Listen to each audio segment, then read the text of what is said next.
výzkum byl vědecky průkazný. To znamená, aby to bylo takové shromáždění faktů, které budou tu relaci dokazovat. Tím ovšem nebudou vůbec ještě dokazovat příčinnost. To budou dvě paralelní vedle sebe jdoucí proudy faktů. Za druhé bych rád upozornil na to, že kdyby se pak ukázalo, že ta determinace je velmi silná, pak bychom museli revidovat celou velikou řadu dosud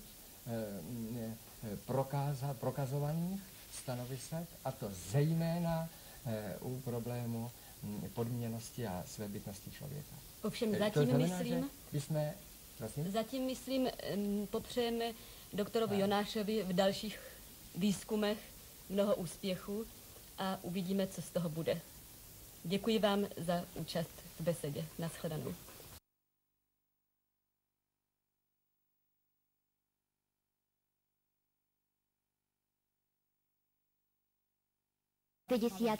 Zapôsobila na neho udalosť, že v susednom Maďarsku uzákonili potrat. Vtedy si spomenul na tvrdenia starobilých lekárov hvezdárov o tom, že mesiac pôsobí na plodnosť u žien. A tak s dlhavým štúdiom a zhromažďovaním materiálu sa mu konečne podarilo dokázať, že tézy, ktoré v tom čase objavil, majú svoje opodstatnenie.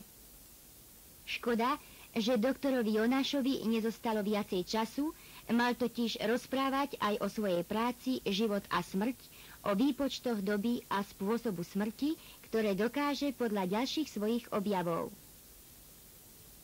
Po doktorovi Jonášovi besedovali ešte opätovne profesor Horák, doktor Hejl, doktor Valníček, doktor Grof a debatu uzavrel docent doktor Hermach z Filozofického ústavu Československej akadémie vied v Prahe.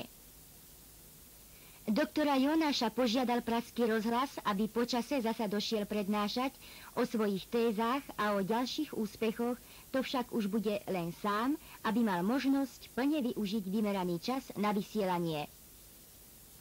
Súčasne chceme ešte podotknúť, že aj naša redakcia chce v najbližšom čase uskutočniť rozhovor s primárom Jonášom a šéfredaktorom Nitrianskeho hlasu Alom Katančičom, pretože výskum Jonášových téz bol a tak v zúženej forme prevedený jedine v Nitre a výsledky tejto akcie vzbudzujú obrovský ohlas na celom svete.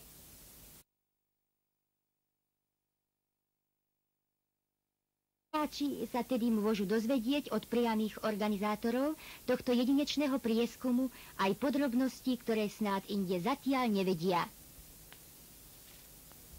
Vážení poslucháči, pred niekoľkými týždňami sme vám slúbili, že v najbližšom čase naša redakcia uskutoční besedu s primárom Jonášom, šéfredaktorom Nitrianskeho hlasu Alom Katančičom a gynekologom doktorom Evgenom Račkovičom.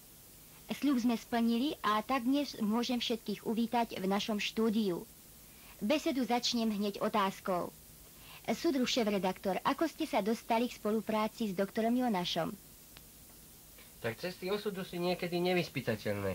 Ide taký Nitran do západného Nemecka, kúpi si tam nové topánky, trochu ich osúcha, keď si ich chce zabaliť na cestu späť, nájde v skrini nejaký novinový papier, zabalí ich do nich, príde do Nitry, rozbalí, až vtedy číta Wünschen Sie sich einen Sohn oder eine Tochter, Methode Dr. Jonas von Nitra, prinesie noviny do redakcie a vtedy zistujeme, že o našom rodákovi píšu skôr v západnom Nemecku ako u nás.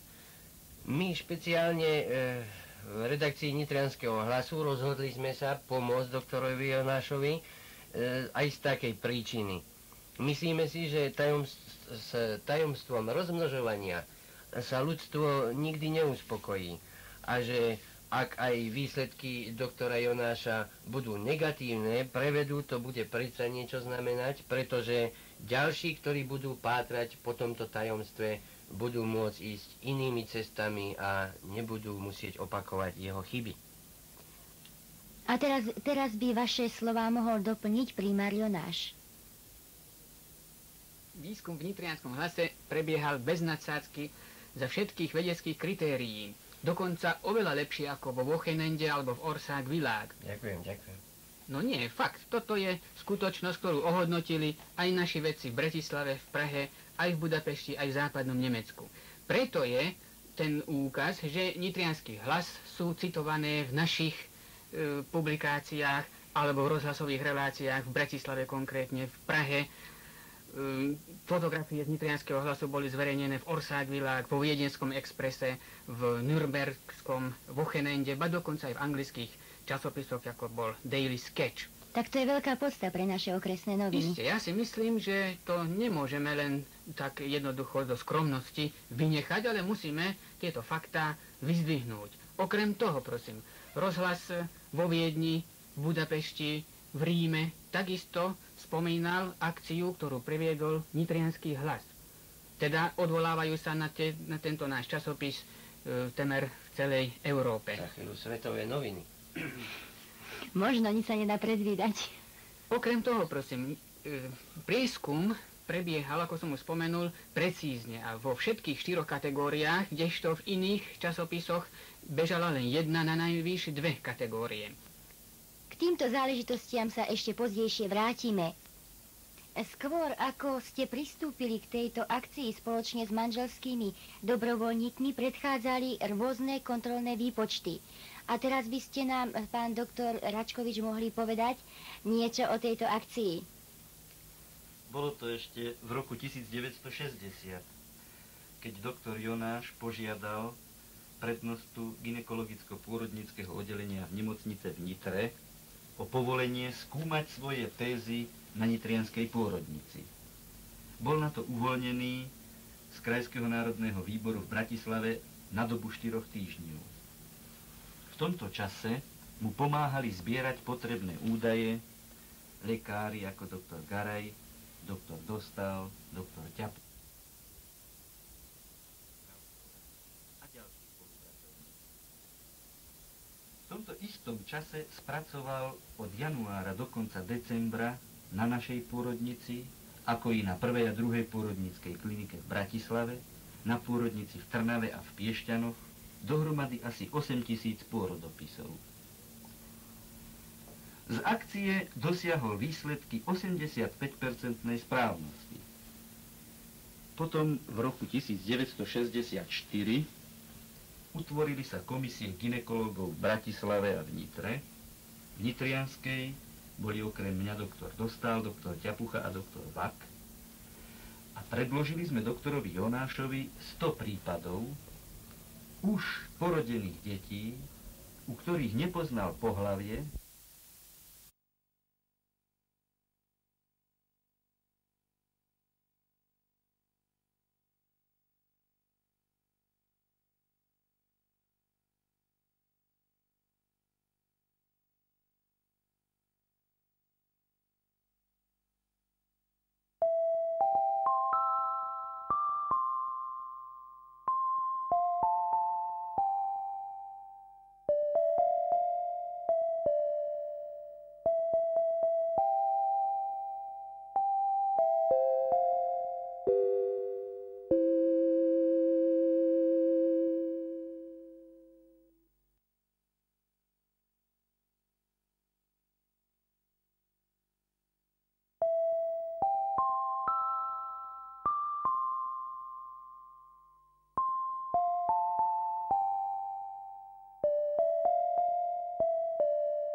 Vážení priatelia, dostali sme sa k poslednej skladbe nášho druhého kompakt disku s názvom Hudba v našej rodine.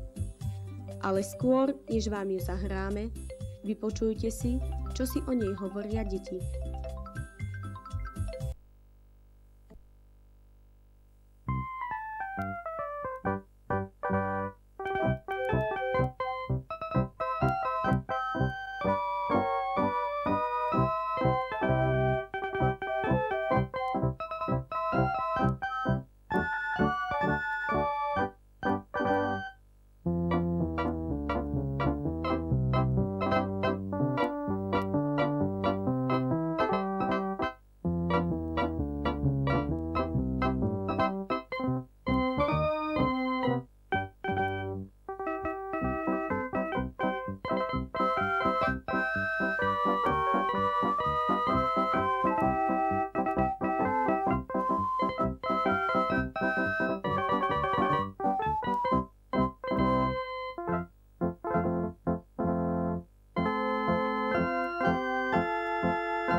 A ešte raz pochod maturantov, ale teraz už aj so slovami.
Vážení priatelia, touto skladbou sme skončili naše muzicírovanie. Dúfame, že sa vám to páčilo a súčasne sa s vami aj lúčime.